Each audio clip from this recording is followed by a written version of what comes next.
नमस्कार, आपण पाहताय न्यूज 18 लोकमत. आपल्या सगळ्यांचं स्वागत. मी मिलिंद भागवत. आणि आता बातमी महाविकास आघाडीतल्या एका कथित नाराजीची. ही नाराजी नेमकी कशी आहे आणि खरी आहे का खोटी आहे हे माहीत नाही, पण मोफत लसीकरणावरून महाविकास आघाडीमध्ये नाराजी आहे. महाविकास आघाडीतील काही नेत्यांमध्ये प्रामुख्याने ही परस्परांमधली नाराजी आहे. कारण मंत्री नवाब मलिक यांनी मोफत लसीकरणाबद्दलची घोषणा केली. नवाब मलिक यांच्यावर याचमुळे काही मंत्री नाराज झाल्याचं सूत्रांचं म्हणणं आहे. विषय मंत्रिमंडळाचा होता, त्यामुळे मुख्यमंत्री किंवा एकत्रित कॅबिनेट निर्णयांमध्ये त्याची घोषणा केली असती, पण नवाब मलिक यांनी आधीच घोषणा केली, त्यामुळे काही मंत्री नाराज झाले.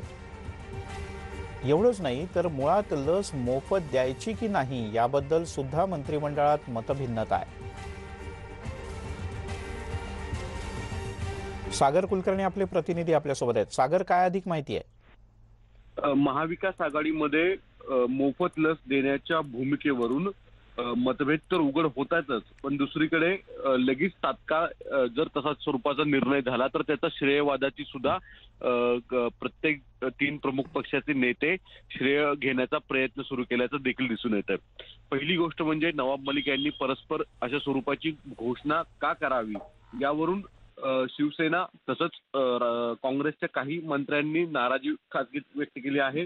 दुसरीकडे कॅबिनेटचा निर्णय असताना परस्पर राष्ट्रवादीने अशा स्वरूपाची भूमिका घेणं कितपत योग्य आहे, तिन्ही पक्षांच्या प्रमुख नेत्यांनी या संदर्भात घोषणा केली असती तर गोष्ट वेगळी होती, अशा स्वरूपाचा हा सूर आहे. दुसरीकडे सरसकट सगळ्यांनाच लस द्यावी का याविषयी मतभिन्नता आहे, कारण की जर अशा स्वरूपाचा निर्णय घेतला तर साधारणतः महाराष्ट्राच्या अर्थव्यवस्थेवर 4,000 कोटीचा आर्थिक भर पडणार आहे. ज्यांची आर्थिक क्षमता आहे त्यांनी लस विकत घ्यावी अशा स्वरूपाचा सूर आहे. पण दुसरीकडे जे अतिशय गरीब कुटुंब आहेत, पिवळा रेशनिंग कार्ड धारक आहेत, अशांना लस फक्त मोफत द्यावी असा काहीसा सूर आहे. अर्थात वित्त विभागाच्या वतीने देखील यापूर्वीच सांगण्यात आलं होतं की आता राज्याला फार मोठा आर्थिक भार कुठला सोसवला जाणार नाही. अशातच अशा स्वरूपाची भूमिका घेणं कितपत योग्य आहे असा सूर काँग्रेस आणि शिवसेनेच्या मंत्र्यांकडे समोर बोलताना दिसून येतोय. मुद्दा दुसरा मिळून राहतो की आता श्रेयवादाचा, कारण की राष्ट्रवादीने परस्पर लगेच घोषणा केल्यानंतर स्वतः आदित्य ठाकरेंनी सुद्धा अशा स्वरूपाचं ट्विट केलं. कालांतराने त्यांनी जे स्वतःच ट्विट आहे ते डिलीट केलं गेलं आणि संबंधित निर्णय हाय पॉवर कमिटी घेईल असं स्वरूपात जाहीर केलं. तर बाळासाहेब थोरात जे काँग्रेसचे ज्येष्ठ नेते त्यांनी वक्तव्य केलं की काँग्रेसचे प्रदेशाध्यक्ष आणि काँग्रेसचीच प्रमुख मागणी होती की लसीकरण मोफत द्यावं राज्यामध्ये. तशा अनुषंगाने दबावाने राज्य सरकार अशा स्वरूपाचा निर्णय घेत आहे. याचा अर्थ लसीकरणाचा मोफत निर्णय जर होत असेल तर त्याचं देखील श्रेय मिळवण्यासाठी तिन्ही पक्षांमध्ये आता निर्णय होण्याच्या आधीच चढाओढ सुरू झाल्याचं दिसून येत आहे. सागर, तुर्तास धन्यवाद या माहितीबद्दल.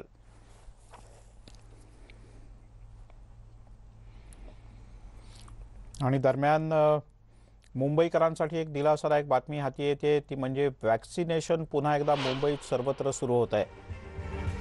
मुंबईतली लसीकरण केंद्र ही आजपासून सुरू होत आहेत. मुंबई महानगरपालिकेला कोविशिल्डचे जवळपास 1.5 लाख डोस मिळाले आहेत. महापालिकेचे आयुक्त इक्बाल सिंह चहल यांनी माहिती दिली आहे. पण असं असलं तरी अजूनही कोवॅक्सिनच्या लसीचा मात्र तुटवडा आहे. या तुटवड्यामुळे लसीचा दुसरा डोस जो आहे तोच फक्त देण्यात येतोय. दरम्यान निवडक सेंटरवर कोवॅक्सिन लस लवकरच उपलब्ध होणार आहे.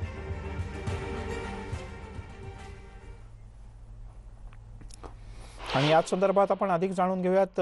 प्रणाली कापसे आपल्या प्रतिनिधी BKC लसीकरण केंद्राच्या इथून आहेत, तर प्रफुल्ल साळुंखे सुद्धा आपले प्रतिनिधी आपल्यासोबत आहेत. प्रणाली, कुठे नेमकी लस दिली जाणार आहे, कुठल्या प्रकारची लस दिली जाणार आहे आणि आजची व्यवस्था काय काय आहे?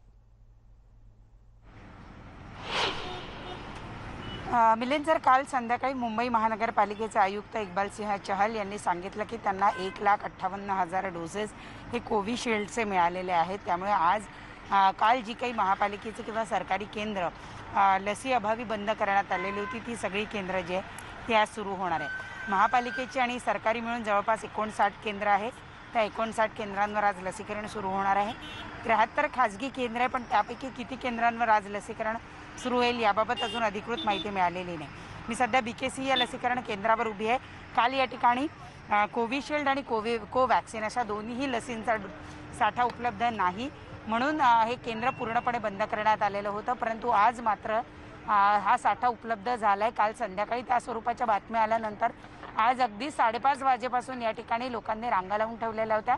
आपण बघतोय हा जो हॉल आहे हा पूर्णपणे भरलेला या ठिकाणी तुम्ही पाहता आहात की मोठ्या प्रमाणावर लोक जी आहेत इथे आज लसीकरणासाठी आलेली आहे. मुख्य म्हणजे या केंद्रावर कोवॅक्सिन सुद्धा उपलब्ध असल्याची माहिती मिळते. ज्या लोकांचा कोवॅक्सिनचा दुसरा डोस आहे ते लोक सुद्धा या केंद्रावर येत आहेत. परंतु कोवॅक्सिनचा डोस उपलब्ध आहे किंवा नाही ही माहिती मात्र केंद्रावरच उपलब्ध असल्यामुळे लोकांना इथपर्यंत पायपीट करावी लागते. गेले काही दिवस आपण बघतोय की लसीचा साठा उपलब्ध आहे किंवा नाही ही माहिती तुम्हाला केंद्रावरच येऊन मिळत असल्यामुळे अनेकांना या केंद्रावर हेलपाटे घालावे लागत आहेत. हेच केंद्र नाही तर इतरही केंद्र ज्या केंद्रांवर लसी उपलब्ध आहे किंवा नाही याची माहिती मात्र लोकांना मिळण्याचं एकमेव साधन आहे ते म्हणजे लोकांना थेट केंद्रावर येऊन माहिती घ्यावी लागते.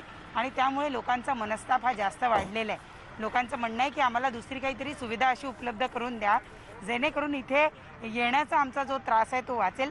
रजिस्ट्रेशन हे प्रत्येकाचंच होत आहे, त्यामुळे इथे आल्यानंतर रजिस्ट्रेशनमध्ये सांगितलं जातं की उद्या या ठिकाणी जाऊन तुम्ही लस घ्या, परंतु प्रत्यक्षात त्या ठिकाणी गेल्यावर लस मात्र उपलब्ध होत नाही.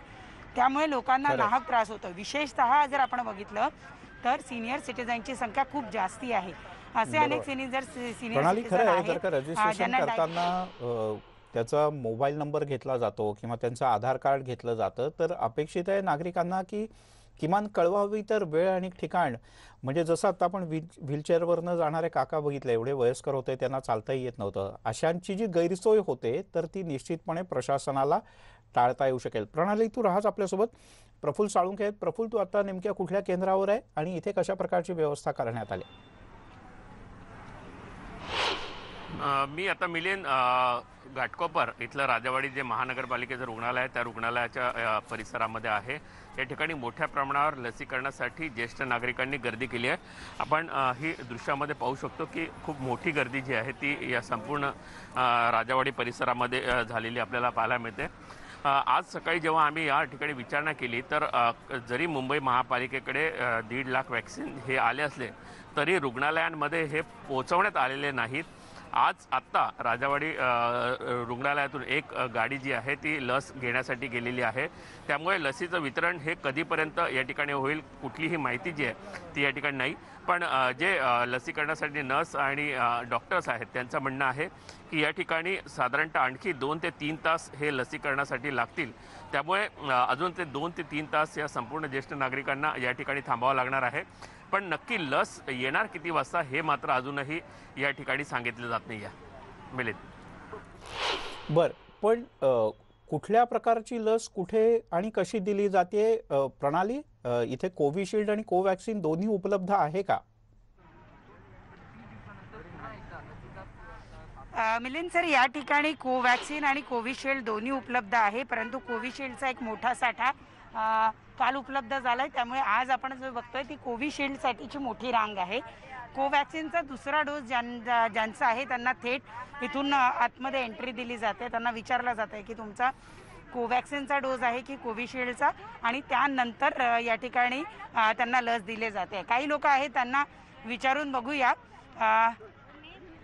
आपका आज मैडम का दूसरा डोज हो गया है? सेकंड डोज के आज। सेकंड डोज कितने बार आए थे इससे पहले? नहीं, सेकंड डोज आज ही आया और जल्दी हो गया। मतलब तो अच्छा लगा आपको कि आज हो गया काम? We are very satisfied. Very nice, very nice. कोई तकलीफ हुई आपको? नहीं, जरा भी नहीं। और लाइन लगानी पड़ी? अच्छा, नहीं, फिर भी एवरीथिंग वाज वेरी बहुत अच्छा था। I am very much satisfied. नक्की. आपण बघतोय की त्यांना इतरांसारखं थांबावं लागलेलं नाही आणि सहज त्यांचं काम झालंय. त्यामुळे ते आनंदी आहेत की त्यांचा आज दुसरा डोस होता आणि तो दुसरा डोस त्यांना सहज मिळाला. याच्यासाठी ते आनंद सुद्धा व्यक्त करतात.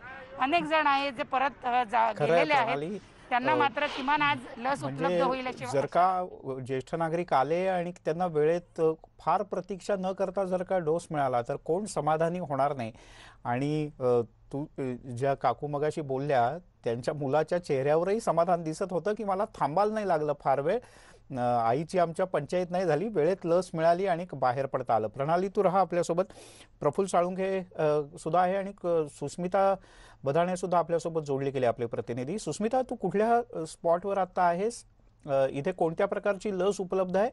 फक्त पहिला डोस देण्यात येतोय का दुसरा डोसही दिला जातोय? सध्या मी आहे माहीममध्ये मिलिंद सर, आणि सध्या जर आपण इथली स्थिती बघितली तर इथे प्रचंड मोठी रांग आपल्याला पाहायला मिळते. मुळातच 1.5 लाख जे डोसेस आले होते ते कोवॅक्सिन पेक्षा कोविडशिल्डचे होते. त्याच्यामुळे जे दुसरा डोस आहे, ज्या नागरिकांना कोवॅक्सिनचा दुसरा डोस घ्यायचा अशाच नागरिकांना केवळ कोवॅक्सिनचा डोस दिला जातोय. साधारण 45 दिवसानंतर हे नागरिक ज्यांना दुसरा डोस द्यायचा आहे ते इकडे आलेले आहेत. परंतु एकूणच यापूर्वी मुंबईमध्ये लसीकरणामध्ये आलेली जो थांबलं होतं, ज्या पद्धतीने लसींची कमतरता भासली, त्याच्यामुळे आज मोठ्या प्रमाणात इथे गर्दी पाहायला मिळते. माझ्या मागे जर आपण पाहिलं तर अजूनही मोठ्या प्रमाणात लोक गर्दीमध्ये थांबले आहेत आणि इथे लसीच्या प्रतीक्षेत आहेत. यामुळे कुठेतरी नागरिकांना थांबावं लागतंय. आणि दुसरा महत्त्वाचा मुद्दा म्हणजे काही ज्येष्ठ नागरिक आपल्यासोबत आहेत जे एक तुम्ही पुढे या थोडं. तुम्ही जेव्हा लस घ्यायला आलात तर काय परिस्थिती होती, कशा पद्धतीचं चित्र तुम्हाला पाहायला मिळालं? लस मिळाली का? नाही, लस नाही. मी 8 वाजून 20 मिनिटांनी आलो इथे. मी 3 एप्रिलला रजिस्टर केलंय. आजची तारीख मला मिळाली 26 तारीख, आणि मी इथे आलो तेव्हा तुफान लाईन आहे. मी 8:20ला आलो तर मला अगोदर असं कळलं होतं की इथे पटकन होतं अर्ध्या तासात, पण आज लाईन आहे. काही असेल, म्हणजे काही प्रशासनाच्या अडचणी असतील, पण इथे कुठेही मी जवळजवळ 10 ठिकाणी फिरलो इथे चौकशी करायला की बाबा नेमकं 2 लाईन्स आहेत, कुठल्या लाईनमध्ये उभं राहायचं काही मला धड कळत नव्हतं. शेवटी जेव्हा एकदा कळलं तेव्हा बाबा आम्ही अमुक ठिकाणी आहोत उभे, आणि आम्हाला बाबा 1-1.5 तास आम्ही उभे राहिलो आणि आम्हाला नाही म्हणून डिक्लेअर केलं, तर ते अगोदर सांगा. म्हणजे काय आहे की कोणतरी त्यांचं इथे प्रवक्ता पाहिजे की ज्यांना इथे ह्या गर्दीतल्या लोकांना किमान पक्षी लोक शांतपणे उभे राहतात, सहकार्य करायला तयार आहेत, पण किमान पक्षी लोकांना आश्वस्त केलं पाहिजे या लोकांनी. हे अशी काहीही व्यवस्था नाहीये आणि ह्याच गोष्टीचा संताप येतो. नक्कीच. तर आपण बघितलं तर अतिशय महत्त्वाचा मुद्दा यांनी मांडलाय की इथे प्रचंड गर्दी झालेली आहे. प्रशासनाला सुद्धा या लोकांवरती नियंत्रण आणणं कठीण झालंय, कारण प्रत्येकाला वाटतं की मला सगळ्यात आधी लस मिळायला हवी, कारण या सध्याच्या वातावरणामध्ये तेच एक सुरक्षा कवच आपल्यातल्या प्रत्येकाला मिळणं अपेक्षित ठीक आहे सुस्मिता, मुद्दा लक्षात आला की माहीमच्या ठिकाणी व्यवस्था तर आहे, लस तर मिळते, पण योग्य माहिती दिली जात नाहीये. प्रफुल्ल, तुझ्या इथे काय स्थिती आहे? पहिला डोस, दुसरा डोस, प्रामुख्याने दुसऱ्या डोसला प्राधान्य आहे? मिलिंद, आपण जर पाहिलं तर आता मी जे राजावाडी रुग्णालय आहे तिथले जे डॉक्टर्स आहेत आणि नर्स आहेत त्यांच्याशी बोललो. या ठिकाणी कुठलीही लस जी आहे ती आता सध्या उपलब्ध नाही आहे. लस जी आहे ती कोविशिल्डची लस घेण्यासाठी त्यांची जी व्हॅन आहे ती महापालिकेकडे या ठिकाणी गेलेली आहे आणि तिला आणखी यायला किमान 2 ते 3 तास जो आहे अवधी या ठिकाणी लागणार आहे, अशी माहिती जी आहे ती या ठिकाणी दिली जाते. नागरिक जे आहेत ते लसीकरणाची वाट पाहत आहेत. पहिला डोस देणाऱ्यांची देखील मोठी गर्दी आहे आणि दुसरा कोविशिल्डचा डोस आहे त्याची देखील गर्दी जी आहे ती आपल्याला या ठिकाणी पाहायला मिळते. त्यामुळे दोन्ही लसी ज्या आहेत त्या संपल्याची माहिती या सेंटरवर देण्यात आलेली आहे. आणि आज सकाळी रुग्णालयातून एक व्हॅन जी आहे ती महापालिकेकडे पाठवण्यात आलेली आहे. ती जेव्हा येईल तेव्हा दोन्ही प्रकारच्या दोन्ही ज्या टप्पे आहेत त्या टप्प्यांच्या लसी ज्या आहेत त्या देण्यात येतील. ठीक आहे. आपल्यासोबत BKCच्या सेंटरवरून प्रणाली कापसे आपल्या प्रतिनिधी जोडल्या गेल्या होत्या. घाटकोपरहून प्रफुल्ल साळुंखे आपल्यासोबत होते आणि सुस्मिता बदाणे माहीमहून होत्या. घाटकोपर आणि माहीममध्ये लस थोड्या वेळात दाखल होते. BKCमध्ये लसीकरण सकाळीच सुरू झालेलं आहे आणि माहीममध्ये इथे येणाऱ्या ज्येष्ठ नागरिकांना आणि सगळ्या नागरिकांना सूचना देण्यासाठी कोणती व्यवस्था नाही, त्यामुळे त्यांची काहीशी अडचण होते असं सुस्मिताने ज्या काही जणांशी बातचीत केली त्यावरून लक्षात आलं. प्रणाली, प्रफुल्ल आणि सुस्मिता, तुमच्या तिघांचेही धन्यवाद. आणि आता मुंबईहून थेट जाऊयात पुण्याला. पुणे महानगरपालिकेनं काल 35,000 डोस मिळाल्यानं आज पुन्हा एकदा पुणे शहरात लसीकरण सुरू केलं आहे. पण लसीकरण केंद्र वाढल्यानं प्रत्येक सेंटरला मिळणारे जे डोस आहेत त्याचं प्रमाण आणि त्याची संख्या मात्र कमी झाली आहे. त्यामुळे टोकन देण्याची पद्धत सुरू करण्यात आली. टोकन घेण्यासाठी सुद्धा इथे सध्या रांग लावावी लागते आणि नंबर लागल्यानंतर 3 दिवसांनी नागरिकांना लस घेण्यासाठी बोलवलं जात आहे. पुणे महानगरपालिका हद्दीमध्ये आता एकूण 180 लसीकरण केंद्र तयार करण्यात आले, पण सरकारकडून त्या प्रमाणात डोस उपलब्ध होत नाहीयेत. त्यामुळे जेव्हा डोस उपलब्ध होत नाहीत तेव्हा नागरिकांना नीट कळवण्यात येत नाही. नागरिक येतात, लसीकरण केंद्रावर गर्दी करतात किंवा रांगा लावतात आणि मग लक्षात येतं थोड्या वेळाने की लस उपलब्ध नाही आहे. काल परवा तर पुण्यातलं लसीकरण ठप्प झालं होतं, ते आज पुन्हा काही प्रमाणात सुरू झालं आहे. आत्तापर्यंत पुण्यात साधारण 7 लाख नागरिकांना लस देण्यात आली आहे. चंद्रकांत फुंदे आपले प्रतिनिधी आपल्यासोबत आहेत. चंद्रकांत, तू कुठे आहेस? कोणाकोणाला कशा पद्धतीनं लस दिली जाते आता? मिलिंद, मी आत्ता नारायण पेठेतील माळवे दवाखान्यात आहे. इथं हे खरं तर ड्वेल सेंटर म्हणता येईल. हे फक्त लसीकरण सेंटरच नाही तर पुणे महापालिकेचं शीतगृह ज्याला आपण म्हणतो लस ठेवण्याचं मेन सेंटर आहे. म्हणून आपल्याला इथं सामान्य नागरिकांसोबतच ही लाईन जी दिसते तुला, ही लाईन आहे ती लसीकरणासाठीची लाईन आहे. म्हणजे सगळे ज्येष्ठ नागरिक दिसत आहेत आणि इकडल्या साईडला जे बाकीचे जे दवाखाने आहेत पुण्यातले सगळे महापालिकेच्या हद्दीतले, तिथून येणारे जे सेंटर आहेत तेही सगळी लोक इथं लस घ्यायला आलेली आहेत. मला सांगा, तुम्ही कुठल्या हॉस्पिटलमधून आलात? आणि राजीव गांधी हॉस्पिटल. राजीव गांधी हॉस्पिटल. राजीव गांधी, तुमची इथं काय परिस्थिती आहे? लस दिली जाते की काही ही घेऊन गेलं, ही इथं मिळणार आणि मग तुम्ही जाणार, मग लस सुरू होणार, बरोबर? हो सर, इकडे आम्ही लस घ्यायला आलो. इथनं गेल्यावर आम्ही तिथे लोकांना लस देणार. कशी गर्दी असते तुमच्याकडे? कुठले लस दिले जाते? किती? गर्दी भरपूर असते खूप. लोक 6 वाजल्यापासून येऊन बसतात. आता इथं तुम्ही कधीपासून आलात? आता जवळजवळ आता 8 वाजता आलो इथं. आणि इथं किती वाजता उघडणार सांगितलं काय? 9:15 वाजता. 9:15 वाजता सांगितलं. 9 वाजता उघडलं की नाही अजून? आता उघडलंय ते, पण अजून सिस्टर आलेले नाहीये. सिस्टर आलेली नाही. म्हणजे इथून तुम्ही पहिल्यांदा लस घेणार, मग तिकडे जाणार, मग ते लसीकरण केंद्र सुरू होणार. म्हणजे अशासाठी मी लक्षात आणून देतो प्रेक्षकांच्या, म्हणजे इथून पहिल्यांदा लस मिळणार, मग तिथे त्या हॉस्पिटलला जाणार आणि मग लसीकरण केंद्र सुरू होणार. अशी पुण्यातली बाकीच्या सेंटरची परिस्थिती. पण आता आपण मेन माळवेवाडी जे दवाखाना आहे तिथलं आपण बघूया. काका, तुम्हाला लस मिळाली का? लस मिळाली नाही. गेले 5 दिवस झाले रोज येतोय. काय काय कारण सांगितलं जातं? काय नाही, लस शिल्लक नाही. शिल्लक नाही. टोकन तुम्ही नाव दिलं नोंदणी जातं, केली? नाव नोंद टोकन दिलं जातं आणि लस शिल्लक नाही म्हणून सांगितलं जातं 3 तासांनी. 3 तासाने प्रत्येक म्हणजे आपण यांची अवस्था. काका, तुम्हाला लस मिळाली? हा, मिळली. दोन्ही डोसेस? नाही, पहिला डोस झालाय माझा. आणि दुसऱ्या डोसला काय कधी बोलवलं? 45 दिवसांनी. 45 दिवसांनी. मग आता इथं तुम्ही कसे नंबर लावायला आलात की? नंबर लावलाय. आज डोस द्यायचा आहे मंडळीचा. मिसेससाठी. आपण जे केंद्र संचालक आहेत त्यांनाच विचारा नेमकी सिस्टीम कशी? राजू, सिस्टीम कशी इथली नेमकी? कारण गर्दी करतायत लोक. कसं लसीकरण कसं करतो आपण? आता लोकांचं सकाळी 6 किती लोकांना सांगितले येऊ नका, तरी लोक 6 वाजता येऊन इथे नाव नोंदणी करत आहेत. तर त्याच्यासाठी आपण ती जो पेपरवरती नावं लिहिलेली असतात त्या पेपरची टोकन तयार करून त्यांना दुसऱ्या दिवशी ती टोकन देतो. आणि मी माझ्या नंबरच्या व्हॉट्सअप स्टेटसच्या शेजारी आपला जो फोटो असतो तिथं रोजचा अपडेट करत असतो की उद्या ही तारीख आणि ह्या टोकनपर्यंत उद्या लसीकरण होणार आहे.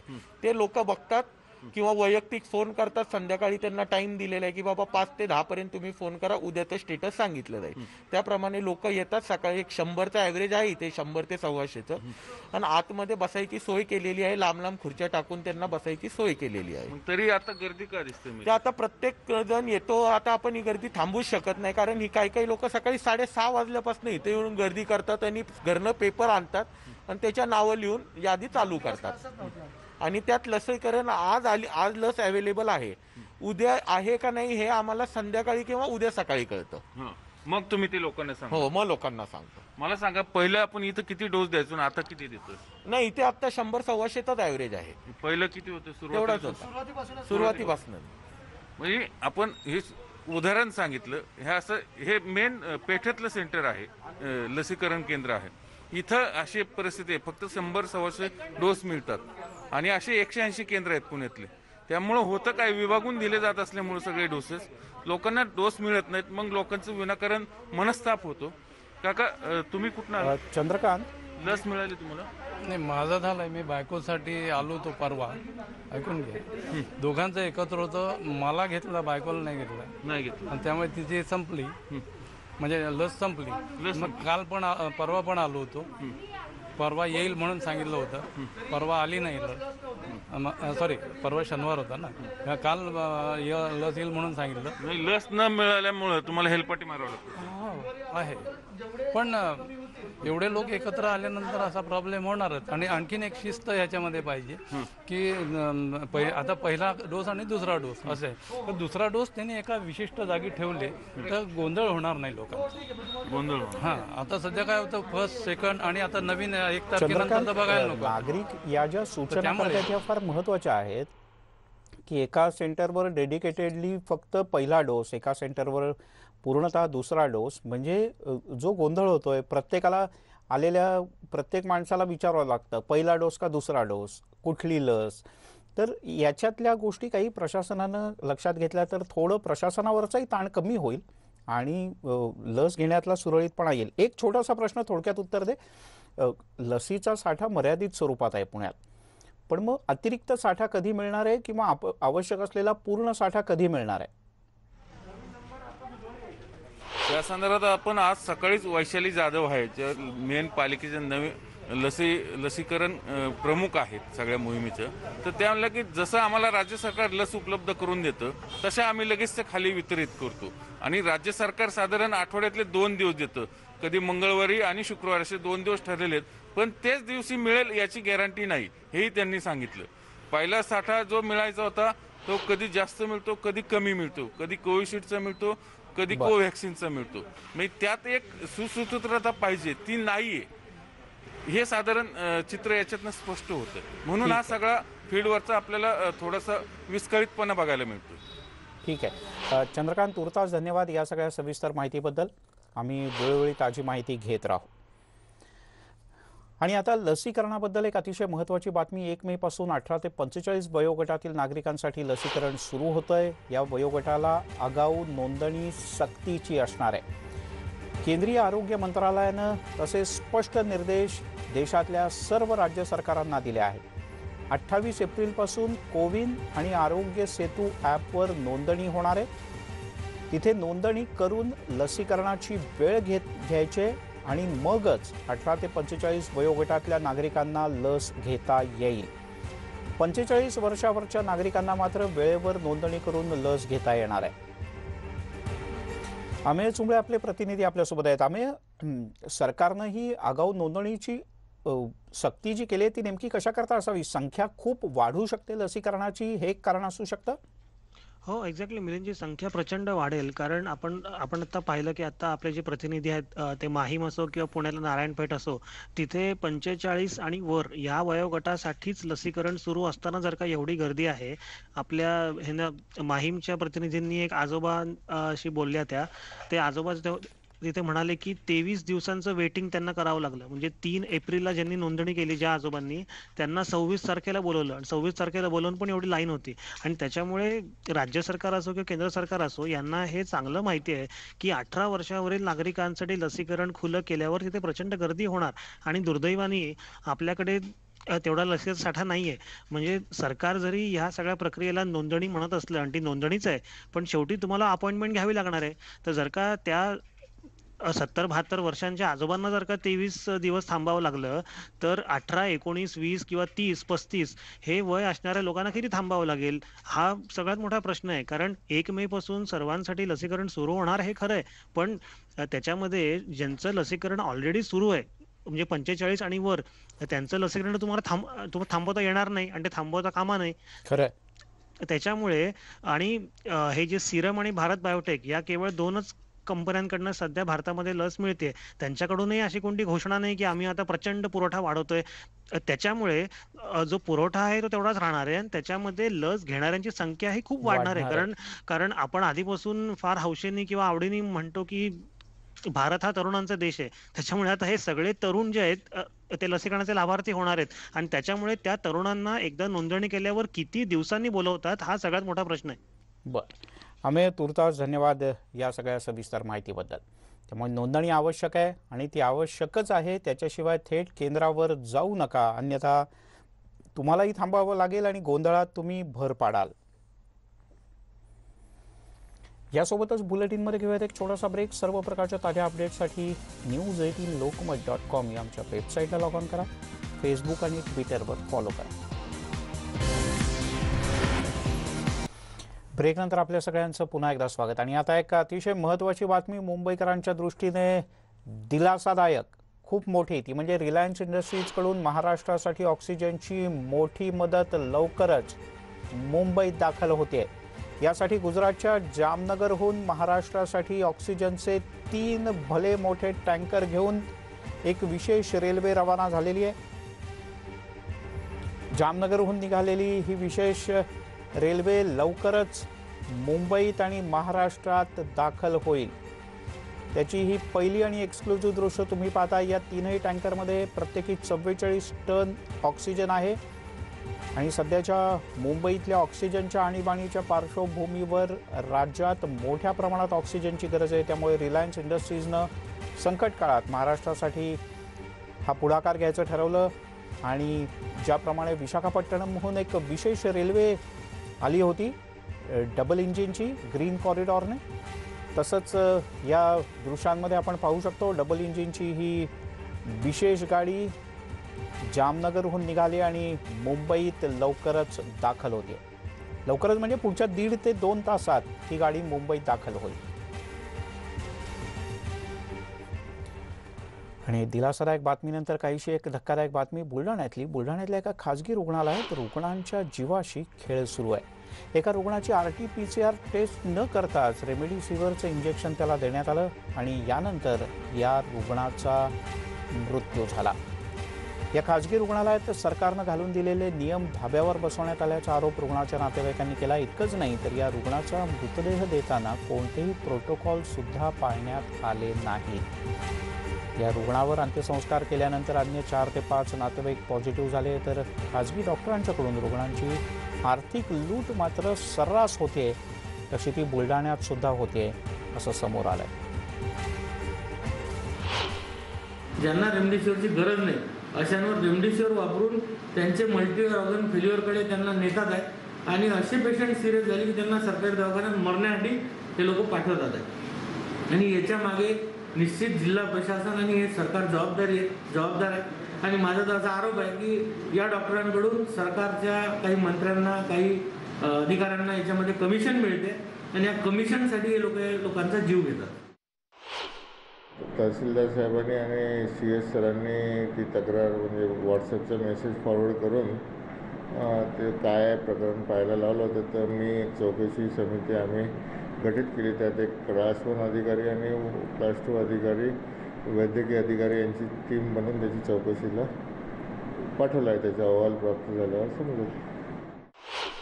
खामगावातील डॉक्टर आशिष अग्रवालांच्या लाईफलाईन हॉस्पिटलमध्ये नेले असता त्यांनी आमच्या पेशंटला as a non Covid patient म्हणून ॲडमिट केले. परंतु पेशंटला इंजेक्शन रेमडेसिवीर काहीही तपासण्या करता चालू केला. दुपारी CT स्कॅनचा रिपोर्ट आल्यानंतर त्याच्यामध्ये कोविड निमोनिया दाखवल्यानंतरही पेशंटला कोविड हॉस्पिटलमध्ये रेफर करण्यात नाही आले.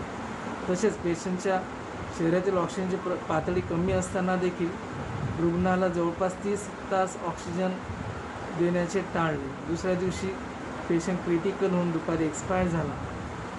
तर असे घडल्यानंतरही स्वतः डॉक्टरांनी कोणतेही प्रोटोकॉल न पाळता पेशंटची डेड बॉडी नातेवाईकांना हँडओव्हर केली. आता घरातील 3 ते 4 रुग्ण पॉझिटिव्ह आलेले. त्यामुळे अशा पद्धतीनं जीवाशी कोणाच्याही हेळसांड करू नका. बातमी आहे सिंधुदुर्गातली. सिंधुदुर्गातून एक विशेष तपासणी नाका तयार करण्यात आला आहे. कारण गोव्यातून महाराष्ट्रात येणाऱ्या प्रत्येकाला आता ई-पास बंधनकारक करण्यात आलेला आहे. आणि सिंधुदुर्गाच्या सीमेवर या ई-पासची अतिशय काटेकोरपणे आणि बारकाईनं तपासणी केली जाते. गोव्यामध्ये सध्या कोरोनाबाधित रुग्णांची संख्या पुन्हा एकदा वाढायला लागली. त्यामुळे पर्यटकांवर काही निर्बंध घालण्यात आलेत. यासाठी सावंतवाडीजवळ एक विशेष चेकपोस्ट उभं करण्यात आलं आहे. त्यामुळे आता ई-पास नसेल तर गोव्यातून महाराष्ट्रात प्रवेश मिळणार नाही. ही एक अतिशय महत्त्वाची बातमी आहे. याही परिस्थितीमध्ये काही जणांना गोवा गाठण्याचं मनात आहे, पण तुम्ही गोव्याला गेलात आणि गोव्याहून परतायचं असेल तर मात्र तुम्हाला ई-पास शिवाय परतता येणार नाही. कदाचित गोव्यात सुद्धा अशा प्रकारचे निर्बंध लादले जाऊ शकतात. मधले एक साधारण 3 महिन्यांचा कालावधी असा होता की ज्या वेळेला गोव्यामध्ये रुग्णसंख्या खूपच कमी झाली होती पण गेल्या महिन्याभरात पुन्हा एकदा गोव्यातली कोरोना पॉझिटिव्ह रुग्णांची संख्या झपाट्यानं वाढायला लागली आहे आणि महाराष्ट्राला लागून गोवा आहे. सिंधुदुर्ग जिल्हा हा महाराष्ट्रातला शेवटचा जिल्हा, त्यामुळे सिंधुदुर्ग जिल्ह्यात विशेष व्यवस्था करण्यात आली. आता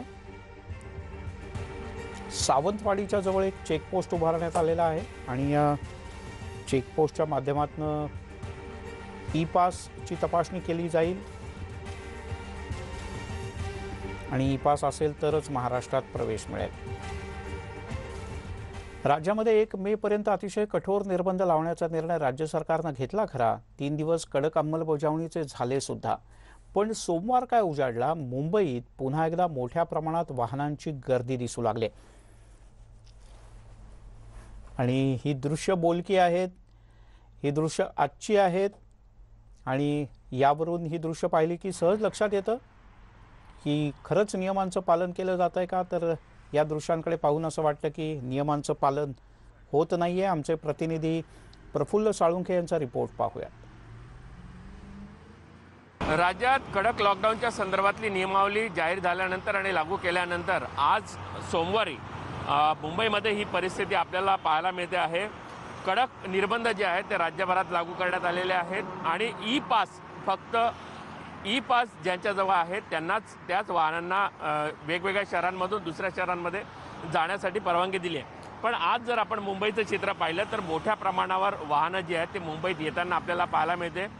आता हा जो आहे मुंबई नाशिक हायवे आहे, या हायवेवरनं मुंबईच्या दिशेनं खूप मोठ्या प्रमाणात वाहनं जी आहेत ती येत आहेत. एवढ्या मोठ्या लोकांना खरोखर ई पास हा पोलिसांकडून देण्यात आलेला आहे का, हा खरा प्रश्न आहे. ही परिस्थिती जशी नाशिककडून येणारी आहे तशीच नवी मुंबईच्या म्हणजे पुण्याच्या दिशेने मुंबईकडे येणाऱ्या जो हायवे आहे, पुणे मुंबई एक्सप्रेस हायवे आहे, त्यावर देखील मोठ्या प्रमाणावर अशाच पद्धतीनं गर्दी जी आहे ती आपल्याला पाहायला मिळते. जशी मुंबईत येणाऱ्यांची गर्दी आहे तशी मुंबईतून बाहेर जाणाऱ्यांची देखील त्याच प्रमाणावर गर्दी आपल्याला रस्त्यात पाहायला मिळते. त्यामुळे खरोखर कडक अंमलबजावणी जी आहे ती नियमांची होते का, हा प्रश्न उपस्थित होतो आहे. व्हिडिओ जर्नलिस्ट विनायकसह प्रफुल्ल साळुंखे, न्यूज 18 लोकमत, मुंबई. यासोबतच बुलेटिनमध्ये एक छोटासा ब्रेक घेऊयात, पण ब्रेकवर जाण्यापूर्वी आवाहन, तुम्ही अत्यावश्यक सेवेतले असाल तरच घराबाहेर पडा, नाहीतर शक्यतो घराबाहेर पडू नका. अजून 30 तारीख उजाडायची आहे, नाहीतर कदाचित तुम्ही अप्रत्यक्षरित्या कोरोना वाढण्यामध्ये तुमचा सहभाग असेल. असं करू नका. मास्क बांधा, हात वारंवार धुवा.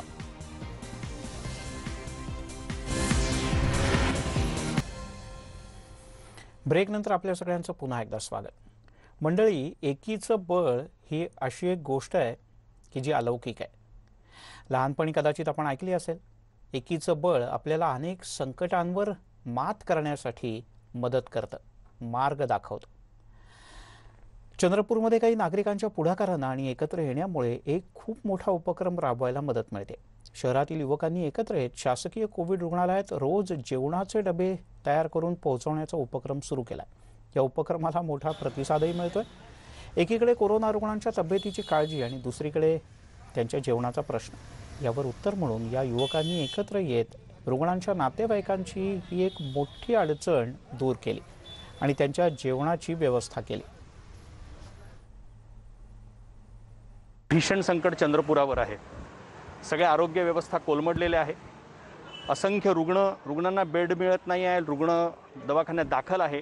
पण सगळ्यात मोठा प्रश्न आहे की जिल्ह्याभरातून येणारे जे त्यांचे नातेवाईक आहे, त्या नातेवाईकांचं काय करायचं. त्यांना सगळं बंद आहे, रेस्टॉरंट्स बंद आहे, खानावळी बंद आहे. अशा परिस्थितीमध्ये नातेवाईकांची प्रचंड उपासमार होते आहे. हे आमच्या काही मित्रांच्या लक्षात आलं आणि आम्ही काही मित्रांनी एकत्र येऊन इथे सरकारी दवाखान्यामध्ये असणारे जे नातेवाईक जे बाहेर उघड्यावर बसले आहे, त्या सगळ्यांच्या जेवणाची व्यवस्था तरी आपण किमान करू शकतो का, एवढा विचार मनात आला आणि हे सुरू झालं. तिकडे सोलापूर जिल्ह्यातल्या ग्रामीण भागामध्ये कोरोनाचा मोठ्या प्रमाणात प्रभाव वाढतोय. त्यामुळे उपचारांसाठी असलेले दवाखाने काहीसे अपुरे पडत आहेत. उपचारांसाठी बेड कमी पडत असल्यानं रुग्णांची अवस्था काही ठिकाणी गंभीर होते. या सर्व गोष्टींचा विचार करून तांदुळवाडी ग्रामपंचायतीनं पुढाकार घेत आपल्या गावातच कोविड केअर सेंटर उभारलं. हनुमान विद्यालयातल्या वर्गखोल्यांमध्ये हे कोविड सेंटर उभं करण्यात आलं. गावात 27 जणांना कोरोनाचा संसर्ग झालाय. त्यांच्यावर गावातल्याच सेंटरमध्ये उपचार सुरू झालेत. त्यामुळे त्यांची मानसिकता सुद्धा चांगली राहील असं ग्रामस्थांना वाटतं. हे सेंटर उभं करण्यासाठी माळशिरसमधल्या आरोग्य विभागानं मदत केली.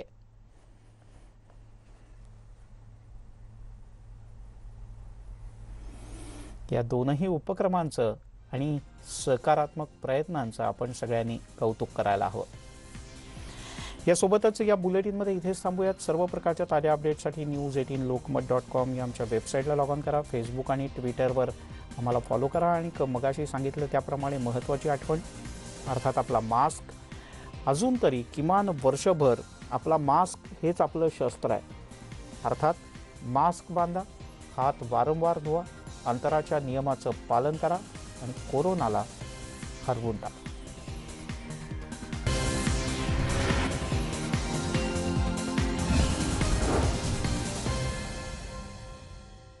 आई नेहमी किचन